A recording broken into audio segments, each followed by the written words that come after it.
Major Lindsay and Africa presents Bouncing Back, conversations about resilience for lawyers.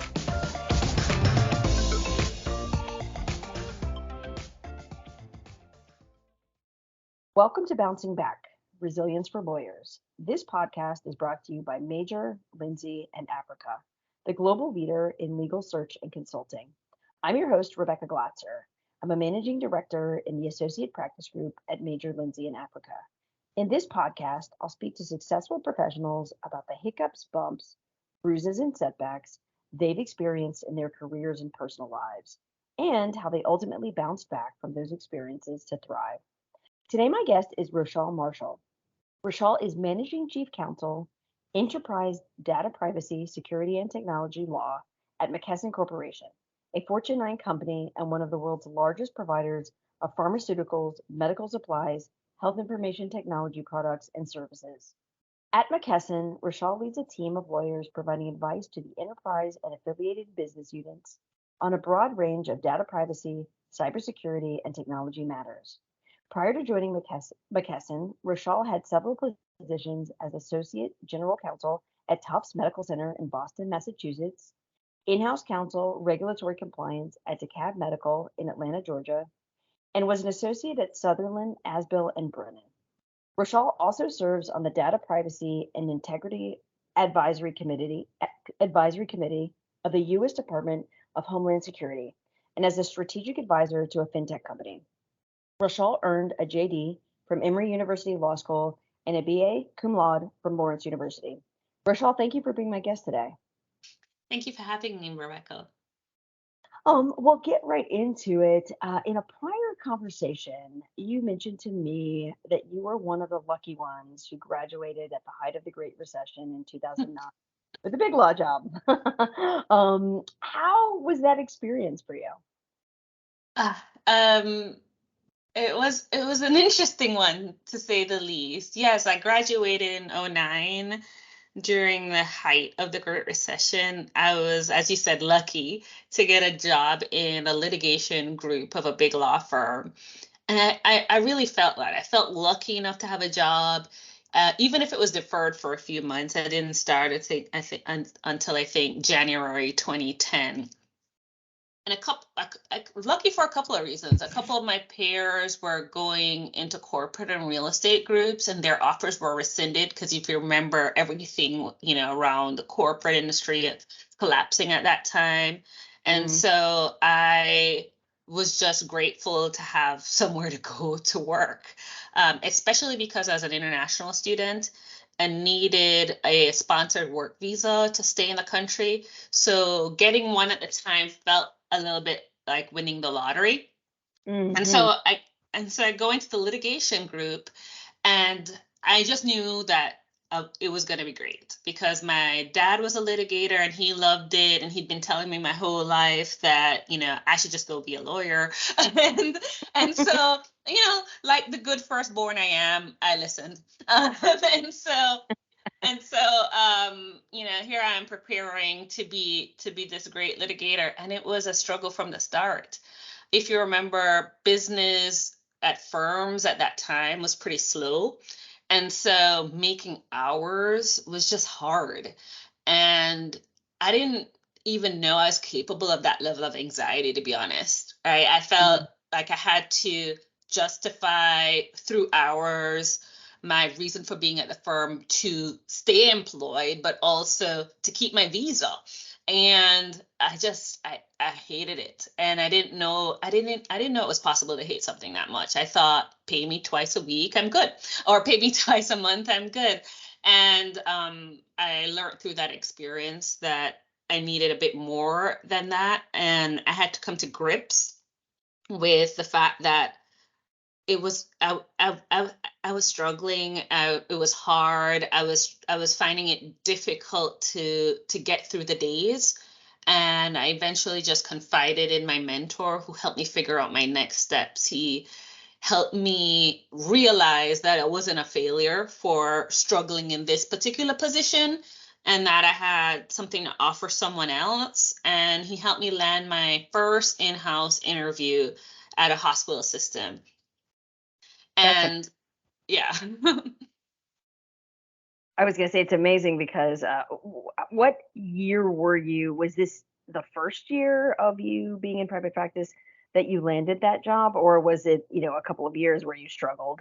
I Yeah, I struggled for a couple of years. I think I was, going into my third year, when I felt like I hit that wall, and that I'd been trying for a while, and I was making hours, but not easily, and I just didn't think it was sustainable. And so that's kind of the point in which I went to a partner mentor at the firm who I felt I could be myself around and be honest with my challenges. And he said, I'll help you.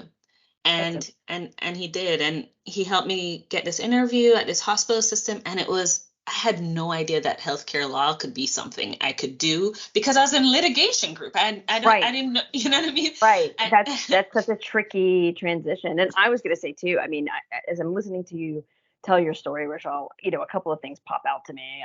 One is I was a practicing attorney back at that time too. And for those in the listening audience who were not in the legal market and practicing attorneys at that time, I mean, law firms, things were so bad economically, business wise, that law firms were just firing in mass, like whole departments, like goodbye corporate department, we don't need you anymore, we have no business, or real estate, or I mean, people were being fired every which way.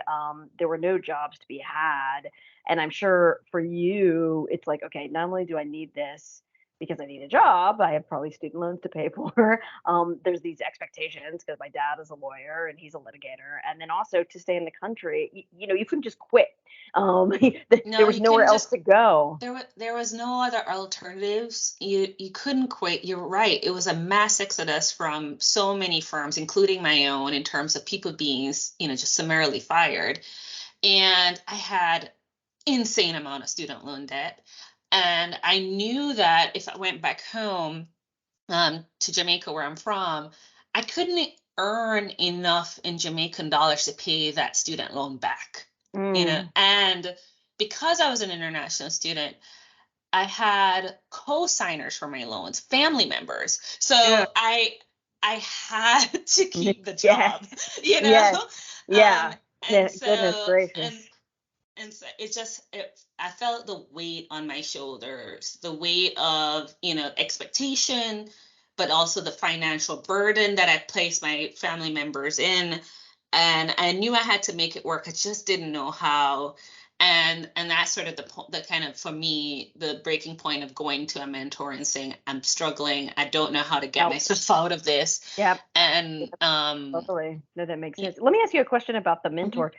Was this an individual at your law firm, or was this someone, outside of the sort of confines of big law?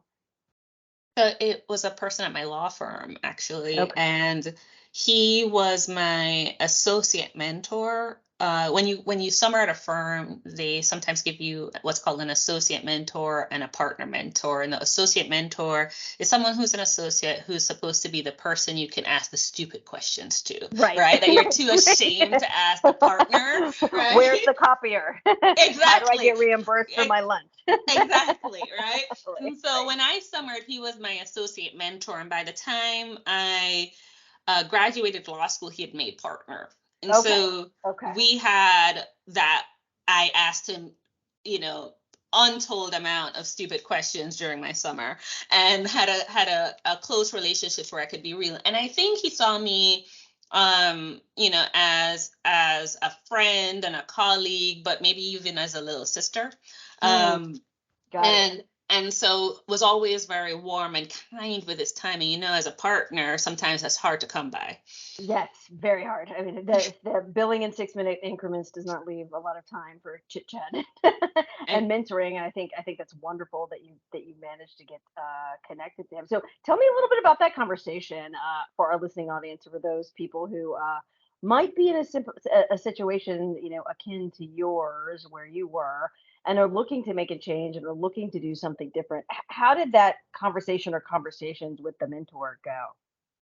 So we obviously we worked at the same place, so we'd been communicating over the past couple of years about the ups and the downs, and I think I had a rough week, and my emotions were close to the surface, and I did something that you recommend no one does at work, and is going to a partner's office and cry. Right? I recommend Yeah. that to no one. Yeah, Right? yeah. It wouldn't be I'd be like, go in the bathroom and cry and then wipe your face and then go Exactly, to exactly. So, Yeah. for those listening, don't do what I did, right? So, and Certainly so, not in that order. Not in that order. yeah, and I mean, I spent, I kind of pride myself on being practical and level-headed, and I think he knew me that way as well, and was surprised at how low I felt. Mm, And he said that I'm not I'm not alone, right? He felt like the position I was in my practice group at the time, and the work and the way the work was flowing, wasn't conducive to my success or development, and he was going to help me. amazing. And he said those. He said, I'll help you. That's amazing. And he leveraged his network and got me an interview. I promise you, I had no business getting. I was, at a hospital system, and I knew how to spell healthcare. That was about it. That's it. That's You knew it. what a That's hospital was. You knew what Yeah. a doctor was. That's it. And I remember driving to that interview and calling him and saying, "What do these people think I am? Like, do I have to pretend to be something I'm not?" And he's like, "Nope." Told them, you know nothing. You're not expected to know anything. Just go in and be yourself. I told them you're smart and you can learn whatever it is they throw at you. And so I go in, and true to form, I didn't have to pretend. I didn't have to study. I was given on my first day a book called Introduction to Healthcare by my Oh, new nice. boss. And so he's Nice. like, you might want to read this, Read this one, cover to cover. cover to cover. And that's how my journey in healthcare started. Wow, that's amazing. I mean, there's so many pieces of this that I'm just like, how fortuitous. Hmm. Rare. First, to find a good mentor, in my experience, is not the easiest thing in the first place. I mean, there's a little bit of luck that goes into that. And then the other thing, I mean, he went so far as to leverage his network, on your behalf, and then to also say, hey, let me stick my neck out here. Roshal's going to be able to do this. She doesn't know how to do it now. It's not common, as you know, and again, for our listening audience, maybe in the law firm side of our business and not on the in-house side. Um, when you go to a company, they're not trying to train you. They want No. you. I mean, in some things, their business. Yes, you've got to learn their business. You've got to learn certain things, but they're not trying to teach you from scratch what a healthcare attorney is or what a litigator is or what have you. And so I think it's incredible and amazing. Now, for clarity's sake, this was the compliance role at DeKalb Medical. That Yes. was your first gig. Yes. Okay, out Yeah. of Sutherland. Okay, that's Yeah. amazing. And I mean, as you can imagine, I took a massive pay cut, right? Yes, Because yes, I'm green. I'm moving from yes. big law to in-house. All of those things sort of equated to a big pay cut, but it was worth it. It was worth it for That's me. amazing. And how much runway did they give you? I mean, they're coming in there like, well, she doesn't know anything about. She's smart. She knows how to spell healthcare. She, Hmm. but I was curious, did they give you some time to, or were you just so hungry that you were like, okay, let's go. I'm gonna learn on the fly.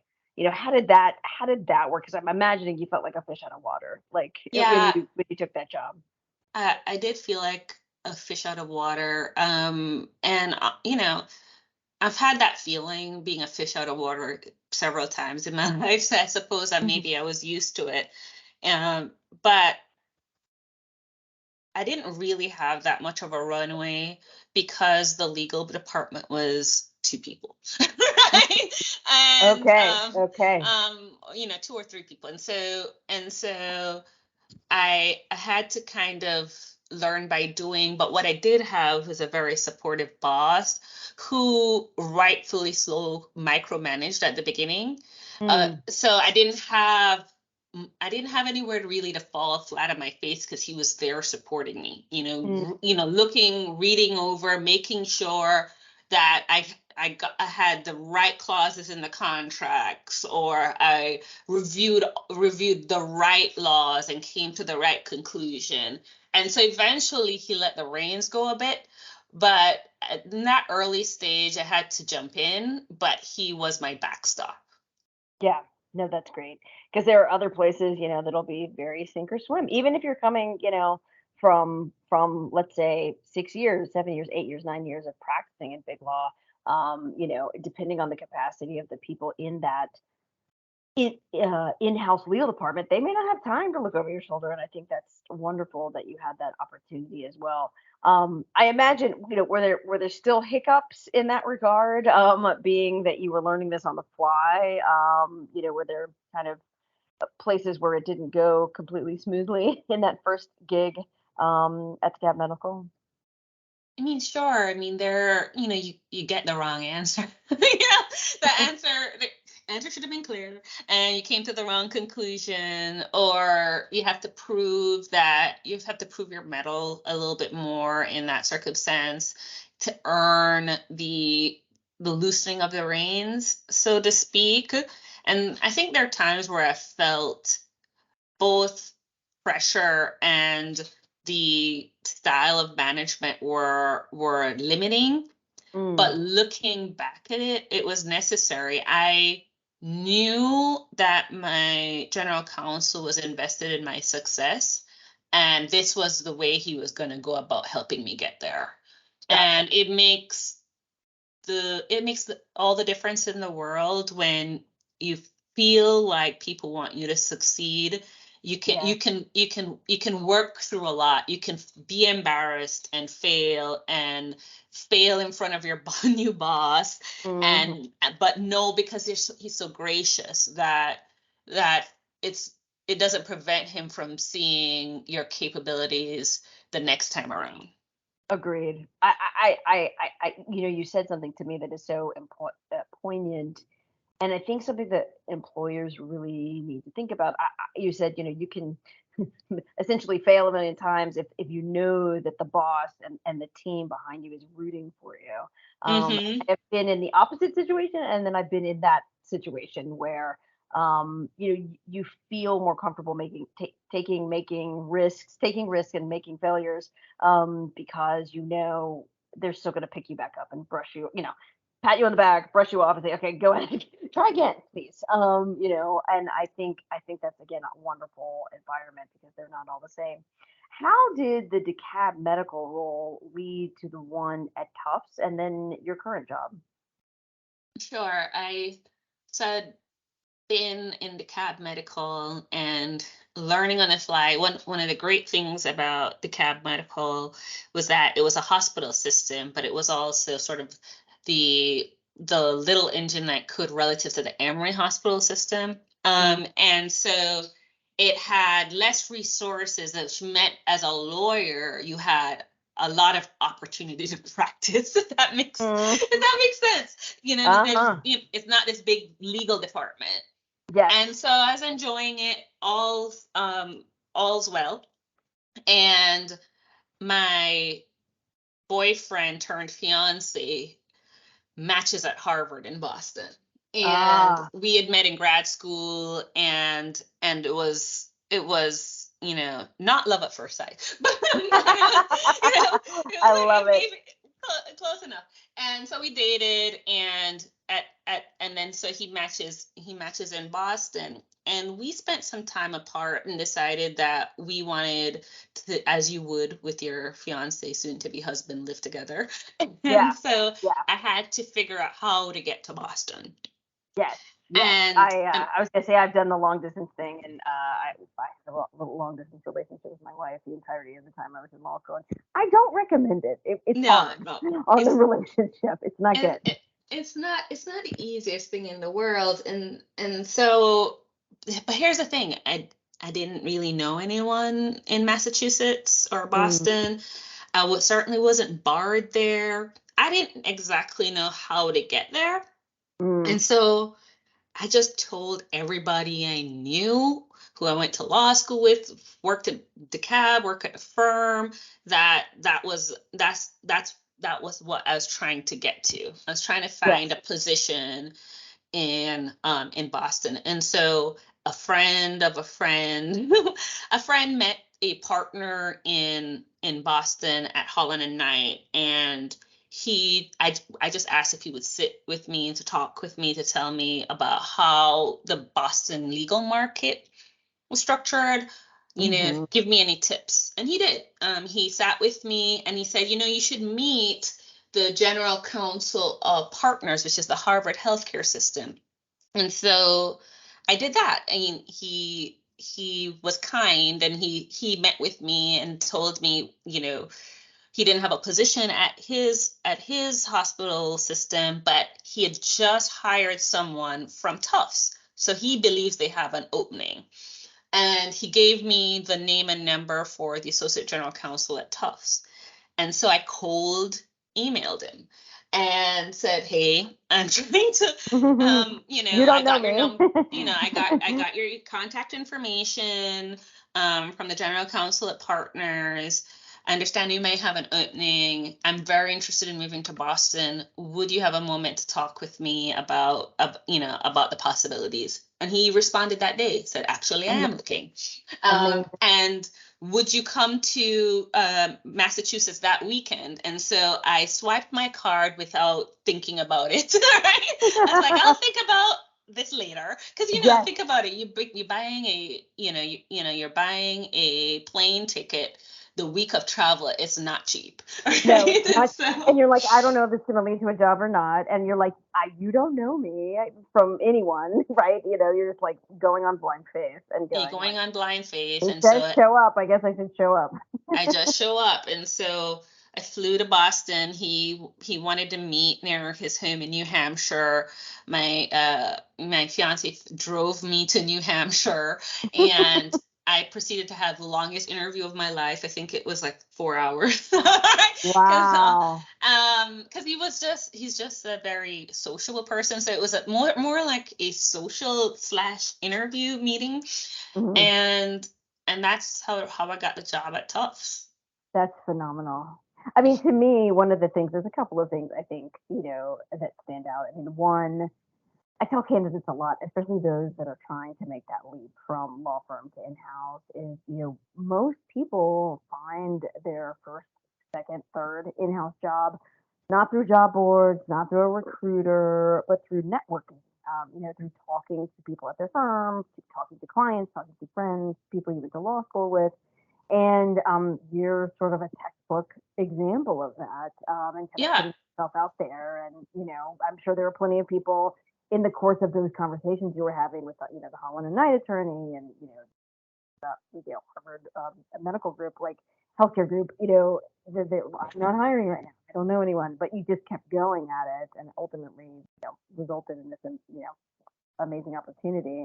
And I think there's a lesson in that, to stick yourself out there and not be afraid to ask people. And there's a saying in the Southeast that closed mouths don't get fed. Yep. So there you go. Closed mouths don't get fed. No, and I think I wasn't going to find a job in Boston, sitting at my computer in Atlanta. So, and, the power of networking, it's real. It's real, man. Like, I have since my firm job, every job I've gotten since has been through networking. And I'm not what you would consider a natural networker. I feel, it's a little uncomfortable for me. I'm not the type of person who can go into a room with and I know no one and feel and feel comfortable. It takes a bit of effort, but I had a goal. I knew what I wanted. I knew I had to do it. And so I didn't have a problem putting myself out there for a purpose. Yes, that makes sense. That makes complete and total sense. So how long were you guys in Boston, and were you at Tufts before the leap to McKesson back to Atlanta? Yeah, so we were in Boston around 4 or so years, and I loved it. I loved everything about Tufts, their leadership, my boss, the culture.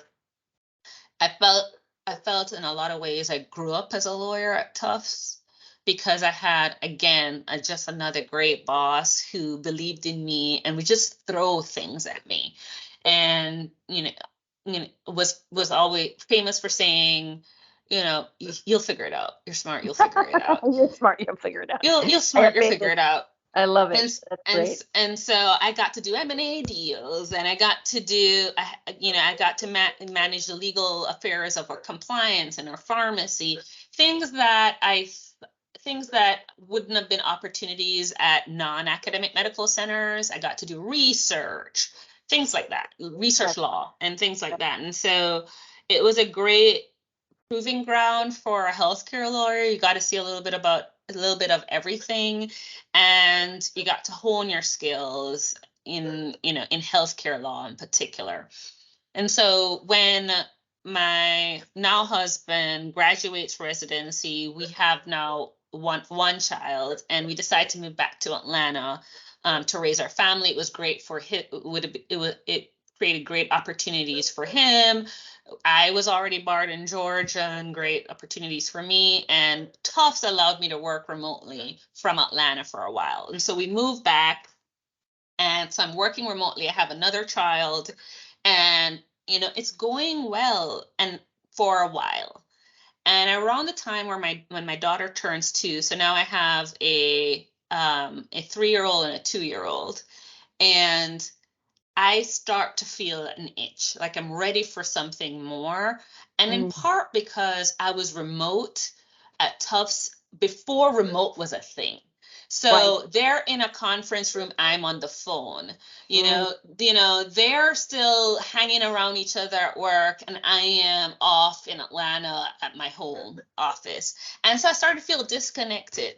And then there are challenges to moving up in that environment because you can't really with a straight face ask for a promotion when everyone is still there on site doing the work, and you are limited in what you can do for an academic medical center when you don't live in the city. Yes. So I started to think about other opportunities, whether or not I was ready for another opportunity. And this job for McKesson came across my LinkedIn. And I knew one person at McKesson, so I reached out. And I said, do you think this is a real job? Or is this one of those things where they know who they're hiring and they just got to post it? And she's like, I think it's a real job. And so she goes into the office of a person who she believes would be my future manager, and turns out really to be a peer. And he says, "Oh, it's a real job. Pull up her LinkedIn. Let me look. Tell her to call. Tell her to call. Yeah. We need." And they'd been searching for, at the time, the position was a U.S. healthcare privacy lawyer. And they were searching for someone for about 2 years for the role. And what I had learned is that healthcare privacy is a niche in and of itself. You can be a privacy lawyer without being a healthcare privacy lawyer. And what they were finding was that it was hard to find a healthcare privacy lawyer. Now, I didn't think of myself as a privacy lawyer. I thought of myself as a healthcare lawyer. But if there's one thing you know when you're a healthcare lawyer, is HIPAA. I was like, well, I could do healthcare privacy. And so I applied and I interviewed, and back then the McKesson interview gauntlet, it was like 12 people. I interviewed with so many people and got the position that way. And so it was another pivot, I think, where I never thought privacy security was in my wheelhouse, but upon reading the job description, I was like, I know this, I know that, I could do this. And what I didn't know, I could learn. Yeah. No, absolutely. And I think, I mean, that's yeah, again another example of you sort of like jumping maybe Mhm, head first into something where you think that you can do it. mhm, And I love it and it's great. And one of the lessons that you and I have talked about this before briefly is I think for a lot of folks, myself included, there's a little bit of perfectionism that runs among attorneys and mhm. people, who are high achieving. I myself always want to know how to do the thing before I'm tasked with doing it, right? I want to be, that's the perfectionism at play. It's something I'm guilty of having and carrying along with me. Um, but in a couple of instances, the very first job you took, as well as maybe even the tough job because of the breadth and scope of that role, and then with the McKesson one, there was a part of you, there was a confidence that whatever I don't know, I'll figure it out. Right. Do you have any thoughts on that or advice for our listening audience, people who are maybe reticent to do that and don't like being a fish out of water and that Yeah. uncomfortable feeling? What are your thoughts on that? I think being a fish out of water, learning how to be a fish out of water, learning how to be resilient, it's, I think we talked about this, Rebecca. It's not innate. It's certainly a Yeah. learned behavior. And so I learned it growing up and honed it over time. When I grew up, my parents never let me quit Mm, anything, anything. anything, ever, right? If I signed up, and certainly if they paid the fees, oh my Ooh, God, you were yeah. like, you're in it till the end, Yes, right? we need to get our And money's worth. We have to get our we're gonna money's get our worth. money's worth. And they would tell me, they were like, "Are you sure?" I would say yes. It's like, "We're about to pay. Are you sure?" I was like, "Yes," because One more time and ask you one more one more time. Are you time, sure? and because when they said we're about to pay, and if they paid, it was a done deal. Yeah. And that was my childhood. I mean, I whether it was dance classes, whether it was sports teams, and I will tell you, I was a terrible athlete. I mean, the levels of embarrassment I have subjected myself to trying to play sports in a sports loving family. Mm, My parents still make fun of me in terms of how my dad's speech at my wedding featured one of my more clumsier sporting event stories. But they wouldn't let me quit. I had to live through the embarrassment and get up and do it again. yeah, And and they were like, "You're gonna learn this lesson. One, not to waste our money, and and two, not to quit, and to be, they were imbuing you with some resilience, which yeah, I, and I think, what I learned mostly growing up is that I can do hard things. hmm And when I went to college, it was another example of that. I left Jamaica and went to Wisconsin. I oh went wow, to this, I know, I went to the school that gave me the most scholarship money, and I promise you, I oh didn't really know where Wisconsin was on the map or what that would yeah, you're mean. like that's somewhere in the U.S. Up, it's Yeah, somewhere in there in the middle. somewhere in there. How bad could it be? How cold could it Mm, be? And I culture shock, culture shock. culture shock. I was freezing for 4 years, but I was on a partial scholarship. And so my parents had to pay the delta. Mm, And I knew I couldn't quit. yeah. And I knew I wouldn't quit. And so I was used to moving through hard things, moving through painful things. It had become a habit, and a little bit too much of a habit sometimes, where um, that it's sometimes hard to admit when it's time to let something Mm, go, you know. yeah. But I did develop that muscle where I could do hard things. I know how to do hard things. The other thing is I know how to learn. I know how to learn new subject areas. I know how to learn entire new scopes of law. I've had to do it. I had to do it when I started as litigator. I had to do it when I became a healthcare lawyer. I had to do it when I became a privacy lawyer, and then a cyber lawyer, and then a tech lawyer. And increasing scope at McKesson over time, I've gotten sort of a more increasing scope. And so I've had to learn various skills over and over again. And so at a certain point, you realize you know how, and you can. And so it builds a level of confidence where there's there's not much I think I can't figure out from a professional perspective. Yeah. No, that's great. You answered a question that I was curious about. Where does your resilience come from? Because we agree it's not innate. I think some people are more predisposed to it than others, but at Hmm. day, the way you build resilience is frankly being punched in the face and you keep getting back up and you keep getting back up and you realize you're not going to die and the world isn't going to fall apart and you're going to be okay. And that Hmm. allows you to grow. And so I love the sports examples because Uh, that's a common theme.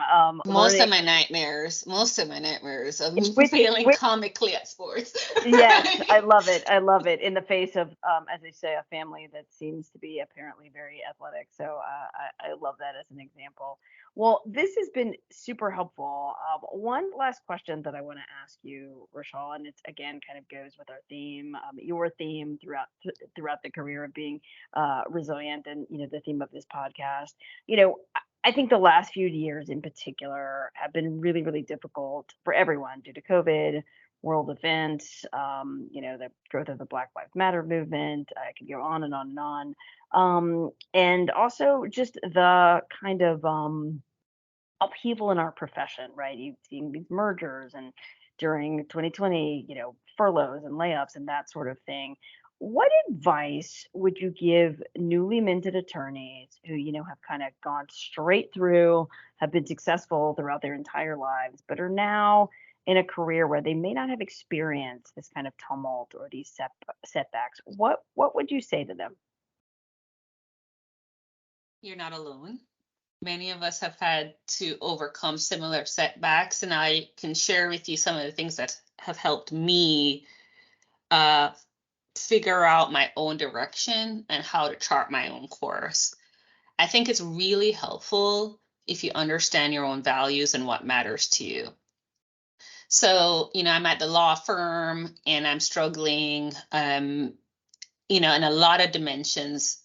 That's it, for a lot of folks, that's what defines success, the money you can earn in big law and what have you. And to take a pay cut to go in-house, by some measures, that's a step back. But for me, I understood that I needed more than a paycheck to be happy. I realized relatively early that I wanted to do meaningful work. And working in healthcare provides me that. Even as a lawyer, I feel like I'm doing something to help people in my profession. As a lawyer, helping people get well, helping advance the mission of healthcare. And that matters to me. It helps get me up on the most difficult days for work.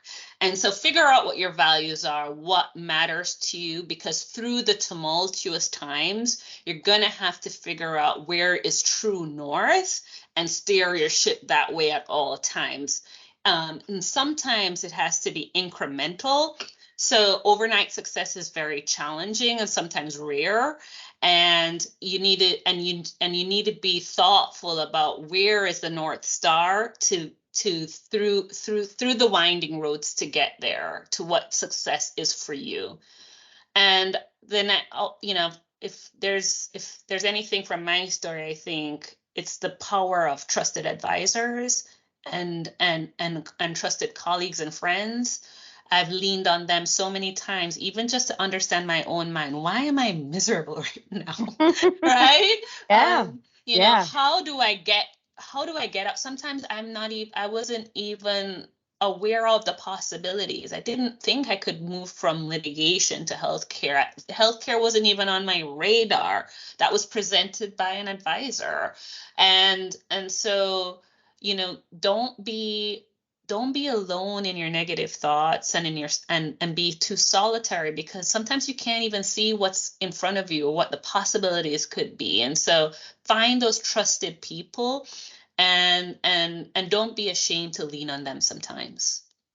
I think that's great. I mean, all of this is just such wonderfully sound advice. And it starts with, like you said, what really makes you tick as an Yeah. individual, and sort of not listening to societal pressures. I think I myself was guilty of that when I first started practicing of, this is what you should be doing. You should be a litigator. It was a terrible fit for me too. So, first you got to figure out what do you ultimately want. And then when you figure that out, that's your, like you said, your North Star.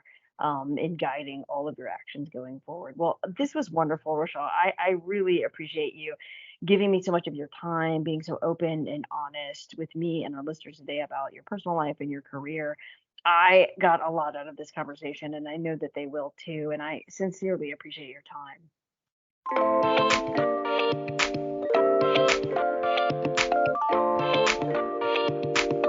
Thank you for listening to Bouncing Back, Resilience for Lawyers. Join us next time for another story about thriving after overcoming challenges. You can find Bouncing Back and other programming for lawyers on MLA's Legal Talk Network.